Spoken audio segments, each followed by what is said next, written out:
J'ai parlé en langue. Le Seigneur m'a visité. J'ai senti la présence de Dieu. Le Saint-Esprit a communiqué ses pensées à mes pensées. Oui, mais c'est quelle vie qui suit après? Qu'est-ce qui se passe après la réception du Saint-Esprit? Qu'est-ce qui se passe après la Pentecôte? Dis à ton frère, dis à ta soeur, après la Pentecôte, qu'est-ce qui se passe? Je dis de dire à quelqu'un, après la Pentecôte, qu'est-ce qui se passe? Secoue-le, secoue-le, il faut le bouger, il faut le secouer.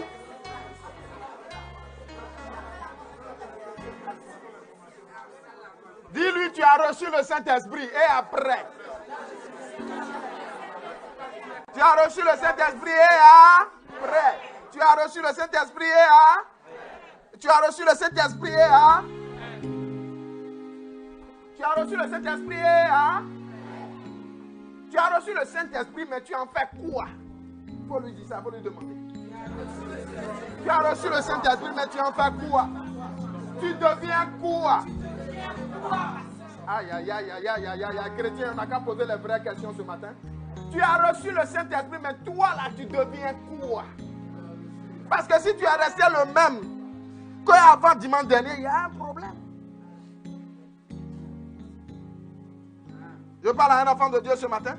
Dimanche dernier, nous étions le 9 juin. Si après le 9 juin, tu as demeuré le même, bien aimé, c'est que ton cas est un cas sérieux. Ton cas mérite réflexion. Parce que tu ne peux pas recevoir le Saint-Esprit et rester le même. Je dis, tu ne peux pas recevoir le Saint-Esprit et rester le même. Tu ne peux pas recevoir le Saint-Esprit et ne pas changer de vie. Quelqu'un me suit ce matin? Dimanche dernier, nous avons dit quoi? Pour comprendre la Pentecôte, il faut comprendre l'origine de la création. Le Père, en créant la terre, voulait simplement une transposition de son royaume des cieux sur la terre. Ça s'arrête là. Il n'a jamais été une question de religion catholique ni évangélique, ni religion de quoi que ce soit. Il a toujours été question de transposition de royaume. C'est pourquoi dans Matthieu 3, verset 2, le Seigneur dit quoi? Répentez-vous car le royaume des cieux est proche. Jésus est venu annoncer le royaume. Et maintenant que le Saint-Esprit est là, le gouverneur du royaume est là, cela veut dire que le royaume est au milieu de nous. Le gouverneur du royaume est là, cela veut dire que le royaume est au milieu de nous. La terre, Dieu le Père a créé la terre pour que la terre soit une transposition de son royaume du ciel sur la terre. Nous sommes en train de comprendre que la terre est une colonie de Dieu. Quelqu'un me suit? C'est un peu comme les pays qui ont des colonies. Nous avons le pays colonisateur qui a une colonie.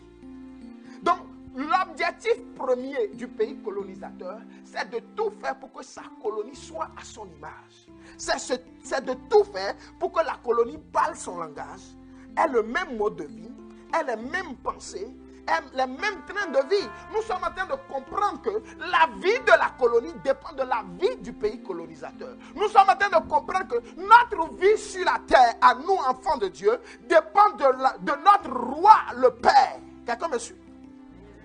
Mais à quel moment la colonie dépend totalement du roi, du Père que nous avons? À quel moment la colonie dépend totalement du pays colonisateur? Quand un pays colonise un territoire, qu'est-ce qu'il fait?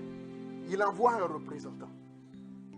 Quand la France avait colonisé nos pays, qu'est-ce qui se passe? La France envoie un représentant, un ambassadeur, un gouverneur. Ce n'est que quand le gouverneur arrive sur la colonie qu'on sent la présence française. Nous sommes en train de comprendre que aussi longtemps que le gouverneur du royaume de Dieu, le Saint-Esprit, n'est pas venu dans ta vie se déposer, s'implanter en toi, tu ne peux jamais être une colonie de Dieu. Je suis en train de parler à quelqu'un. Aussi longtemps que tu ne vas pas laisser le Saint-Esprit s'installer en toi, s'asseoir en toi, tu ne peux pas être une colonie de Dieu. Parce qu'à l'origine, dans le jardin d'Éden, qu'est-ce qui s'est passé? Il a créé Adam et Ève. Adam et Ève étaient en parfaite harmonie avec le Saint-Esprit. Parce qu'au départ, il les a créés. La Bible dit quoi? Dieu a créé l'homme à partir de la poussière. Et il a soufflé quoi en eux? Le souffle de vie qui représente le souffle de l'esprit. Donc automatiquement, Adam et Ève ont reçu le Saint-Esprit, le gouverneur du royaume de Dieu. Ce qui fait qu'ils dépendaient totalement de Dieu. Autrement dit, ils étaient la colonie de Dieu. Ils étaient en parfaite harmonie avec Dieu. Cela veut dire que la protection ainsi que le bien-être de Adam et Ève dépendaient de Dieu. Mais à partir du moment où ils ont péché, ils ont mangé la pomme.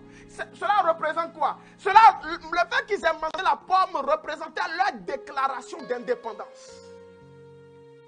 Quelqu'un me suit? Comme tous nos pays ont pris leur indépendance, cela veut dire que nous ne dépendons plus du pays colonisateur. Donc à partir du moment où Adam et Ève ont mangé la pomme, cela veut dire qu'ils ont déclaré au Saint-Esprit, nous sommes maintenant devenus indépendants, tu ne peux plus rester dans nos vies. Parce qu'à partir du moment où un pays prend son indépendance, qu'est-ce qu'on fait? Le pays colonisateur rapatrie son ambassadeur, rapatrie son gouverneur. Et à partir du moment où ils ont mangé la pomme, qu'est-ce que le roi, notre père, a fait? Il a rapatrié le Saint-Esprit. Il a rapatrié le Saint-Esprit. C'est pour cela que quand ils ont mangé la pomme, le Seigneur a fait quoi? Il dit sortez du jardin. Et il a mis un ange avec son épée devant la porte du jardin pour dire, vous n'êtes plus dans ma présence, vous n'êtes plus ma colonie, vous êtes maintenant indépendants. Et à partir du moment où nous ne dépendons plus du Saint-Esprit, nous dépendons de quoi alors? Si nous ne dépendons plus du Saint-Esprit, si le gouverneur du royaume de Dieu n'est plus en nous, nous dépendons de quoi? Si tu ne dépends pas de l'esprit, tu dépends de quoi? De la chair. Si tu ne dépends pas de l'esprit, tu dépends de la chair. Quand Adam et Ève sont sortis du jardin d'Éden, qu'est-ce qui s'est passé? Le premier meurtre. Le premier meurtre. Caïn a tué Abel. Pourquoi? Parce que le gouverneur, le Saint-Esprit n'était plus là. C'est la chair qui a commencé à travailler. Donc, bien aimé, pourquoi nous avons vécu la Pentecôte? Parce qu'il fallait que le Père renvoie le gouverneur dans nos vies pour que nous redevenions colonies. Quelqu'un me suit ce matin? Je fais le résumé de la prédication de dimanche dernier pour ceux qui étaient absents. Parce que si tu ne comprends pas ça, tu ne peux pas comprendre la suite. À partir du moment où ils sont sortis du jardin d'Éden, le roi créateur, notre Père, tout son plan a été de tout faire pour nous recoloniser. Son plan a été de tout faire pour nous recoloniser. Et c'est pour cela qu'il a envoyé le Fils, le roi Fils.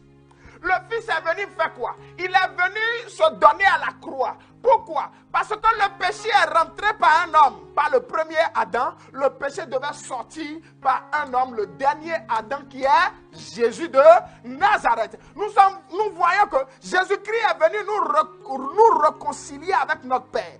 Autrement dit, Jésus est venu réconcilier la colonie avec le roi colonisateur. Jésus est venu dire, oh papa, regarde l'état de ta colonie. Depuis qu'ils t'ont laissé, la colonie ne prospère plus. Donc par la mort et la résurrection de Jésus à la croix, nous sommes réconciliés avec le Seigneur. Mais une fois qu'il y a réconciliation entre la colonie et le pays colonisateur, qu'est-ce qui se passe? Le pays colonisateur réenvoie son gouverneur. C'est une fois que le gouverneur revient maintenant qu'on sent la présence du pays colonisateur. C'est une fois que le Saint-Esprit revient maintenant dans nos vies que nous redevenons dépendants totalement de Dieu. Et c'est ce que nous avons vécu dimanche dernier, la Pentecôte. Parce que longtemps, le jour de la Pentecôte, tout le monde s'habille, tout le monde va à l'église, espérant parler en langue, espérant vivre des choses. Oui, c'est bien, mais qu'est-ce que ça donne? Est-ce que tu comprends même le sens de la chose? Est-ce que tu sais ce que c'est que la Pentecôte? Est-ce que tu sais que c'est le jour qui symbolise le fait que tu redeviens dépendant de Dieu? Maintenant que nous savons tout ça, et que nous avons reçu le Saint-Esprit, qu'est-ce qui se passe? Maintenant, toi qui n'as pas le Saint-Esprit, c'est quoi encore?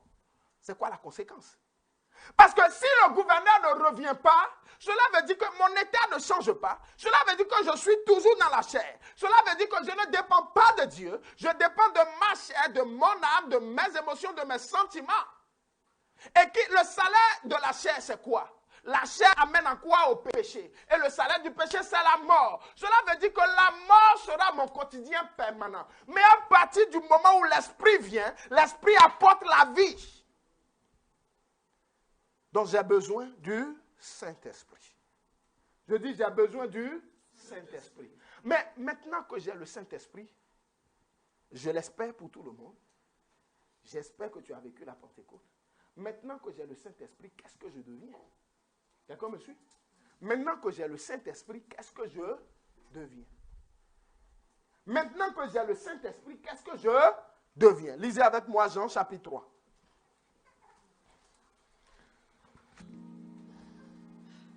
Jean chapitre 3, verset 1. Non, stop. Jean chapitre 3, verset 3. Jean chapitre 3, verset 3.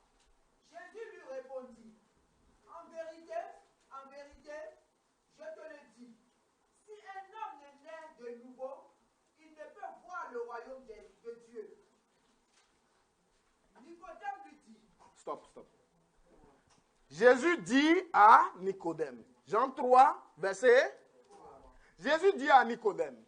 En vérité. Cela veut dire que tout ce qui va arriver devient quoi? En vérité. Cela veut dire que tout ce qui va arriver devient vérité. Mais tout ce qui est contraire à ce qui va arriver devient mensonge. Quelqu'un me suit? En vérité, cela veut dire que toute la phrase qui va suivre devient la seule vérité unique. Mais si tu apprends autre chose à part ça, cela veut dire que cela devient mensonge. Maintenant, qu'est-ce qui est vérité et vérité? C'est ça qu'on veut savoir. Si tu ne peux voir le royaume de Dieu. Aïe. Si tu ne nais de nouveau, tu ne peux voir le royaume de Dieu. Mais qu'est-ce que le Seigneur est en train de dire à Nicodème par ce passage? Dans d'autres versions, la Bible dit, si tu ne nais d'eau et d'esprit. C'est ça que vous avez dans vos versions? Le Seigneur est en train de dire à Nicodème, oui, tu es un docteur. Oui, tu connais beaucoup de choses. Mais cela ne permet pas d'aller au ciel. Quelqu'un me comprend? Cela ne permet pas d'aller au ciel. Tu as beaucoup de connaissances comme l'apôtre Paul. Mais il a fallu que l'apôtre Paul passe par mon brisement. Il passe par le baptême d'eau. Il passe par le baptême de l'esprit avant de me connaître. Ta connaissance ne peut pas t'envoyer quelque part. Donc le Seigneur dit à Nicodème, si tu n'as pas le baptême d'eau, si tu n'as pas le baptême de l'esprit, tu ne peux pas aller au ciel. Donc Nicodème dit, aïe, qu'est-ce qui se passe? Donc il faut que j'ai le baptême d'eau, il faut que j'ai le baptême d'esprit. J'ai déjà prêché sur le baptême d'eau et même sur le baptême d'esprit, mais je reviens sur le baptême d'esprit. Le baptême d'esprit, c'est quoi? C'est ce que nous avons vécu dimanche dernier. Le baptême d'esprit, c'est la Pentecôte. Cela veut dire que le Seigneur est en train de nous dire que si tu ne reçois pas à nouveau mon gouverneur en toi, autrement dit, si tu ne deviens pas à nouveau ma colonie, tu ne peux pas venir dans mon royaume. Nous sommes en train de comprendre que tout chrétien doit rechercher activement et à tous les prix de recevoir le baptême du Saint-Esprit, de recevoir le Saint-Esprit afin de redevenir une colonie de Dieu, afin de redevenir enfant de Dieu, afin de revenir à Dieu et de quitter la chair. Parce que si tu n'as pas l'Esprit, tu ne peux pas aller dans le royaume. Quelqu'un me suit? Si tu n'as pas l'esprit, tu ne peux pas aller dans le royaume. Parce que beaucoup de chrétiens croient que être baptisé d'eau, cela donne le ciel. Non, être baptisé d'eau ne te donne pas le ciel. Et recevoir le baptême d'eau, cela veut simplement dire que tu rentres dans la famille de Dieu. Mais si tu rentres dans la famille et que tu ne reçois pas le général de la famille, tu ne reçois pas le directeur de la famille, tu ne collabores pas avec le directeur de la famille, tu ne suis pas les prescriptions, de la famille, tu ne peux pas avoir le ciel. Donc nous sommes en train de voir que le Saint-Esprit est vital pour nous. Quelqu'un me suit? Le Saint-Esprit est vital pour nous. Mais maintenant que j'ai le Saint-Esprit, qu'est-ce qui se passe? Maintenant que j'ai le Saint-Esprit, je suis à nouveau connecté avec le roi. Comme Adam et Ève dans le jardin. Quelqu'un me suit? Maintenant que j'ai le Saint-Esprit, le premier signe, c'est que je suis à nouveau connecté avec Dieu le Père. Quelqu'un me suit? Maintenant que j'ai le Saint-Esprit, cela veut dire que ma connexion avec Dieu est à nouveau réétablie. Cela veut dire que je reviens dans la position de Adam et Ève dans le jardin. Quelqu'un me suit? Cela veut dire que Dieu qui avait chassé Adam et Ève du jardin, il me réintègre dans le jardin. Quelqu'un comprend ce qui se passe? Non, je ne suis pas sûr que vous avez compris. Je ne suis pas sûr que vous avez compris. Vivre la vie du jardin d'Éden, est-ce que tu comprends ce que c'est? Vivre la vie du jardin d'Éden, est-ce que tu sais ce que c'est? Parce que quand je reçois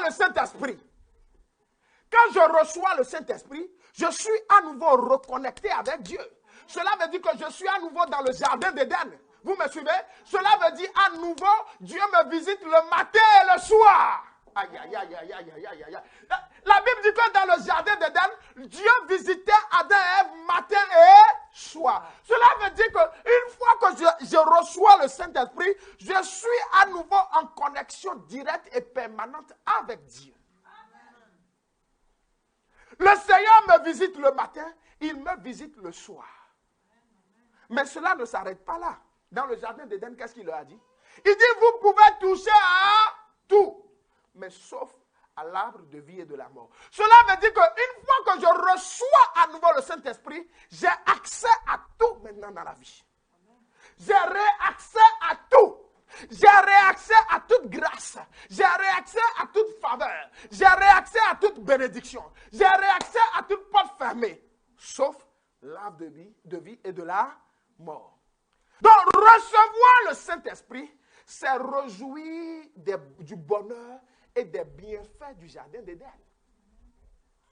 Si j'ai le Saint-Esprit, je ne suis plus dans la chair. Si j'ai le Saint-Esprit, je ne suis plus dans la chair, mais je suis dirigé par l'Esprit de Dieu. Cela veut dire que Dieu me visite le matin et le soir. C'est ça, non? Mais quand Dieu me visite le matin, qu'est-ce qui se passe? S'il me visite le matin, cela veut dire qu'il me dit tout ce qui va se passer dans ma journée. Quelqu'un me suit? S'il me visite le soir, cela veut dire qu'il me dit tout ce qui va se passer dans ma nuit. Cela veut dire que ma nuit comme ma journée sont sécurisées. Aïe, aïe, aïe, aïe, aïe. Je suis en train de parler à un chrétien ce matin. Je dis, cela veut dire que ma nuit comme ma journée sont sécurisées. Ma nuit comme ma journée sont sécurisées. Premier intérêt de recevoir le Saint-Esprit. Deuxième intérêt, c'est quoi? Une fois que j'ai le Saint-Esprit, je sais que le Saint-Esprit est le gouverneur du royaume de Dieu. Cela veut dire que si j'ai le Saint-Esprit, je rentre automatiquement dans la famille royale.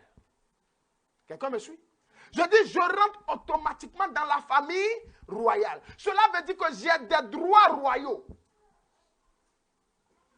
Vous me suivez? J'ai des droits royaux et je dois avoir une protection royale. Est-ce qu'un enfant de Dieu me suit? Si je fais partie de la famille royale, cela veut dire que j'ai des droits royaux et j'ai une protection royale. Prenez le prince Harry de l'Angleterre. Quand le prince Harry sort, les gardes du corps sont là. Le trône de la reine est à sa disposition. Il dort dans les palaces. Il n'a pas la même vie que nous. Donc, bien aimé, si tu as le Saint-Esprit, voici la vie que tu dois avoir. Et tu dois avoir mieux que le prince Harry. Aïe, aïe, aïe. Je dis, tu dois avoir mieux que le prince Harry. Je suis en train de parler à un enfant de Dieu. Tu dois avoir mieux que le prince Harry de l'Angleterre. Quelqu'un va me dire, non, mais il est en train de dire quelque chose que je ne comprends pas parce que depuis je vais à l'église, il me semble que j'ai le Saint-Esprit, mais ma vie est très loin de la vie du prince Harry. Bien aimé, il y a un problème. Parce que la vie du prince Harry doit être une miette à côté de la vie auquel toi tu es prédestiné. Amen. Je ne sais pas si je suis en train de parler à quelqu'un. Ce que le prince Harry vit là, ce n'a rien à côté de ce que toi tu devrais vivre. Amen. Toi tu vois pour le prince Harry et tu en vis, alors que tu as plus que ça. Si tu as le Saint-Esprit, aucune porte ne doit se fermer devant toi. Amen. Je dis, si tu as le Saint-Esprit, aucune porte ne doit se fermer devant toi. Amen. Si tu as le Saint-Esprit, tu n'as pas besoin de garde du corps physique comme le prince Harry, mais toi, tu es gardé par les anges. Amen. Je dis, tu es gardé par les anges. Amen. Si tu as le Saint-Esprit, tu n'as pas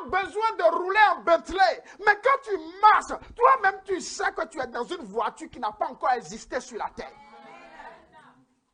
Si tu as le Saint-Esprit, tu n'as pas besoin de trop transpirer. Les choses se réalisent automatiquement. Parce que Dieu te parle le matin et Dieu te parle le soir. Je dis, Dieu te parle le matin et Dieu te parle le soir. Lisez avec moi Joël chapitre 2.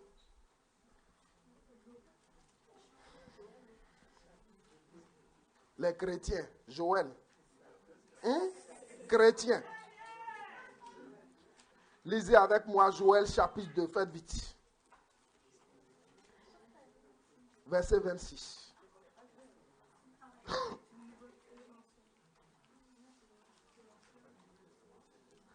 Joël dit quoi? Dans les derniers temps, quelqu'un me lit le passage? Quelqu'un me fait la lecture? Joël chapitre 2, verset 26. Vous mangerez et vous vous rassasierez et vous célébrerez le nom de l'Éternel votre Dieu qui aura fait pour vous des prodiges. Et mon peuple ne sera plus jamais dans la confusion. Verset 28. Verset 28. Après cela, Suivez. je reprendrai. Suivez-moi. Attends une seconde. Attends une seconde. Il faut que les chrétiens suivent. Joël 2, verset 28. Chrétiens, vous ne savez pas où se trouve Joël?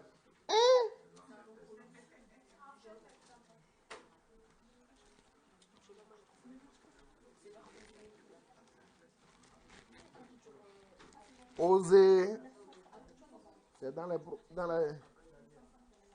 prophètes. Daniel, Ézéchiel, Amos, Joël, Osée. Vous avez trouvé? Parce qu'il faut que tout le monde soit dedans. Bon, on y va. Joël 2, verset 28. Prends ton micro.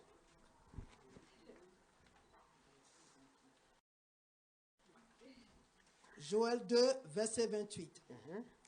Après cela, je répandrai mon esprit sur toute chair. Très bien. Stop. Après cela, je répandrai mon esprit sur toute chair. C'est le prophète Joël qui est en train de parler. Mais ce qu'il est en train de dire là, c'est ce que nous avons vécu dimanche dernier. Quelqu'un me suit? Il est dans l'Ancien Testament, mais il était en train d'annoncer ce qui devait arriver. Il était en train d'annoncer la Pentecôte. Le prophète Joël dit, après cela, le Seigneur va répandre son esprit sur toute chair. Cela veut dire qu'après cela, vous allez vivre l'effusion du Saint-Esprit. Après cela, Dieu donnera le Saint-Esprit de Dieu. Vous me suivez? Est-ce que quelqu'un me suit? Après cela, je répandrai mon esprit sur toute chair. Cela veut dire qu'après cela, tout le monde a accès au Saint-Esprit. Vous me suivez? Après cela, tout le monde a accès au Saint-Esprit. Maintenant, s'il dit après cela, tout le monde a accès au Saint-Esprit, c'est qu'à cette époque-là, tout le monde n'avait pas accès au Saint-Esprit. Quelqu'un me suit? À l'époque où Joël parlait, tout le monde n'avait pas accès au Saint-Esprit. Parce que là, nous sommes dans l'Ancien Testament. Et l'Esprit de Dieu se révélait qu'aux sacrificateurs. Quelqu'un me suit? L'Esprit de Dieu se révélait qu'aux sacrificateurs, quand le sacrificateur allait dans la présence de Dieu, offrir l'holocauste pour le pardon des péchés. Vous me suivez? Donc nous sommes en train de voir que dans l'Ancien Testament, seul le sacrificateur avait accès à l'Esprit de Dieu. Première chose. Deuxième chose. Dans l'Ancien Testament, les femmes ne pouvaient pas être dans la présence des hommes, selon les traditions juives de cette époque. Donc nous sommes en train de comprendre que, à cette époque, tout le monde n'avait pas accès à l'Esprit de Dieu. Seuls les sacrificateurs avaient accès et les femmes étaient mises de côté.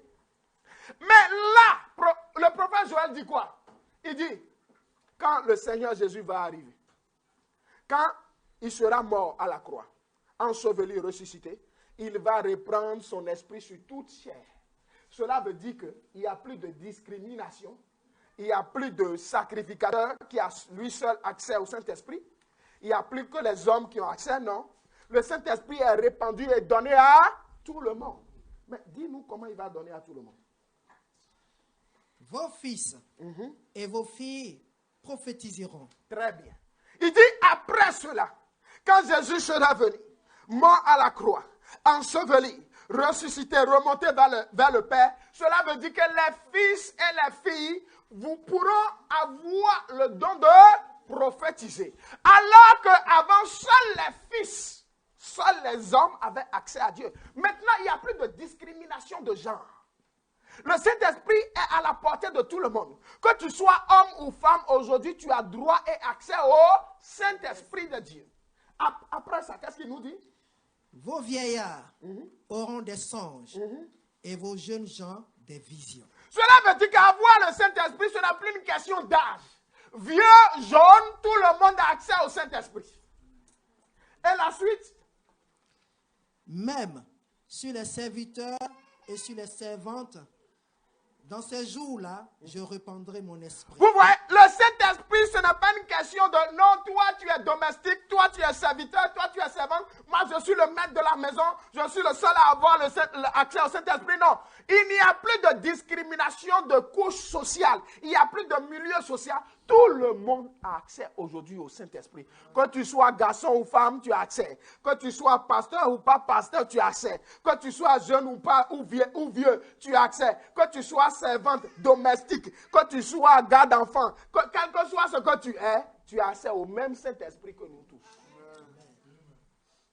Tu as accès au même Saint-Esprit que nous tous. Cela veut dire que tu as accès à la vie royale comme tout le monde.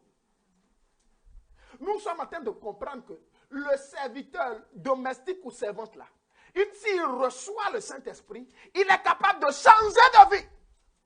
Aïe, aïe, aïe, aïe. Je ne sais pas si quelqu'un comprend quelque chose.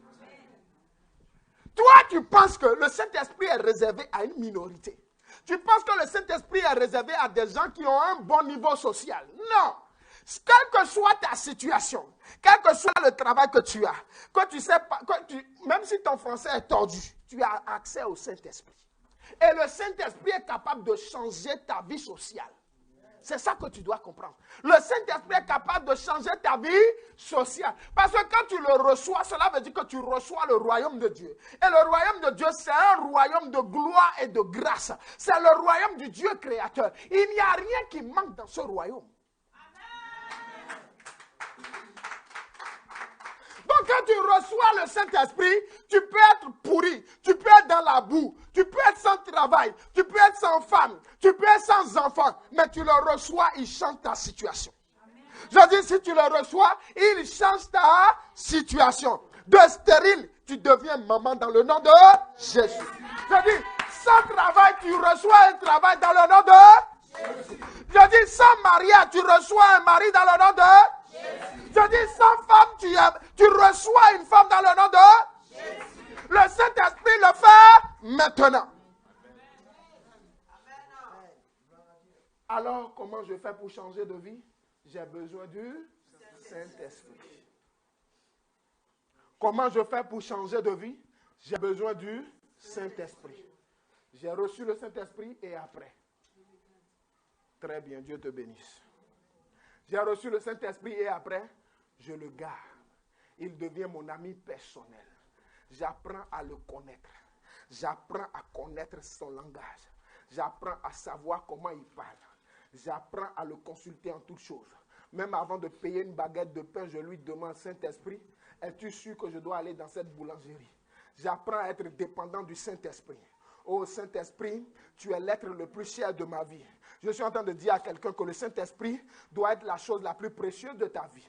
Parce qu'il est le seul capable de changer ta vie. Il est le seul capable de changer ton foyer. Il est le seul capable de changer ton langage. Il est le seul capable de changer ton caractère. Il est le seul capable de t'apporter la guérison. Tu as reçu le Saint-Esprit, tu dois le conserver. Tu dois développer une intimité avec le Saint-Esprit. Il doit devenir ton ami fidèle. Tu dois lui parler matin et soir. Tu dois apprendre à entendre sa voix. Tu dois apprendre à sentir sa présence. Tu dois apprendre à obéir au Saint-Esprit. La clé, c'est obéir au Saint-Esprit. Parce que ce que vous oubliez, c'est que le Saint-Esprit est une personne. Le Saint-Esprit est une personne. Le Saint-Esprit a des émotions. Le Saint-Esprit a des sentiments. Le Saint-Esprit a une volonté comme nous. Quelqu'un me suit ce matin? Amen. Le Saint-Esprit a des émotions. La Bible dit ne frustrez pas le Saint-Esprit de Dieu. Nous sommes en train de comprendre que le Saint-Esprit peut se frustrer. Donc cela veut dire qu'avoir le Saint-Esprit c'est bien, le conserver c'est bien, mais quand tu n'obéis pas à ce qu'il te dit de faire, tu risques de le frustrer. Et nous les hommes, là, quand on se frustre, là, qu'est-ce qui se passe? On s'éloigne l'un de l'autre. Quelqu'un me suit? Les hommes, quand on se frustre, si avant on était collés matin, midi, soir, tu m'as frustré, je suis à droite, tu es à gauche. C'est la même chose. Si tu as frustré le Saint-Esprit, il va s'éloigner de toi. Je dis, si tu frustres le Saint-Esprit, il va s'éloigner de toi. Et tu redeviens dans la position de Adam et Ève chassés du jardin. Tu retombes dans la chair. Alors, bien-aimé, ne frustre pas le Saint-Esprit qui est en toi. Au contraire, fais tout pour qu'il soit content. Fais tout pour qu'il demeure en toi. Fais tout pour qu'il s'installe, qu'il ait des ramifications en toi.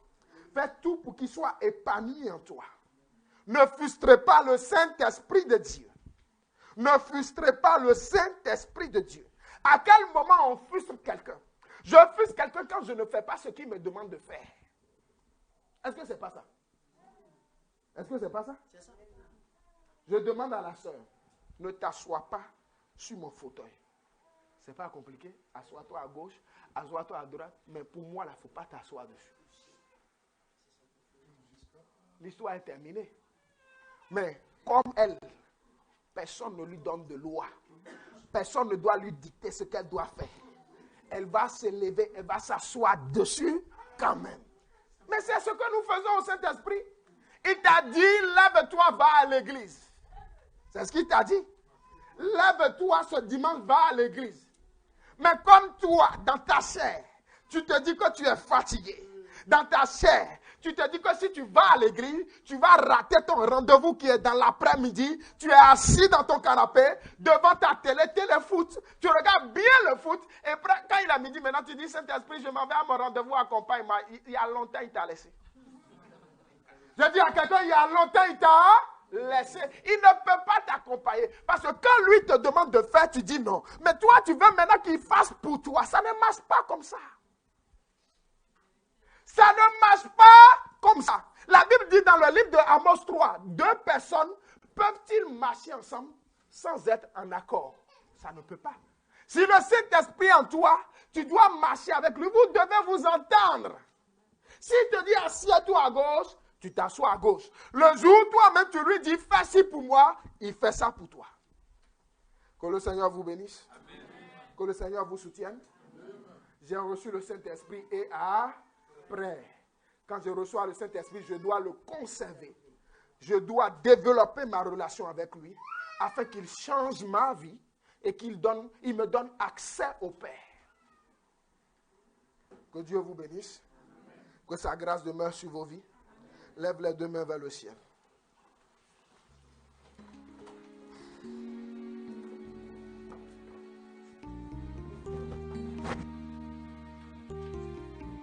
Répète avec moi, dans le nom de Jésus. Dans le nom de Jésus. Dans le nom de Jésus. Dans le nom de Jésus. Père, je viens devant ton trône. Et je viens demander pardon. Parce que plusieurs fois, j'ai frustré ton esprit. Plusieurs fois, j'ai frustré ton esprit. Plusieurs fois, j'ai désobéi à ce qu'il me disait de faire. Je viens me réconcilier avec lui. Je viens me réconcilier avec lui. Saint-Esprit de Dieu, je te demande pardon. J'ai compris que j'ai plus que besoin de toi. Change ma vie. Pardonne-moi mes fautes. Apprends-moi à marcher avec toi. Soutiens-moi, Seigneur. J'ai besoin de conserver ton esprit en moi. Que je sois jeune ou vieux. Que je sois fils ou fille. Que je sois serviteur, servante. Ou maître. Ou élevé dans la société. Je comprends ce matin que j'ai accès au Saint-Esprit. Saint-Esprit, je t'appelle dans mon âme. Je t'appelle dans mon corps. Je t'appelle dans mon esprit. Et je t'appelle à t'installer dans mon cœur. J'abandonne ma vie entre tes mains ce matin. Brise-moi selon ta volonté.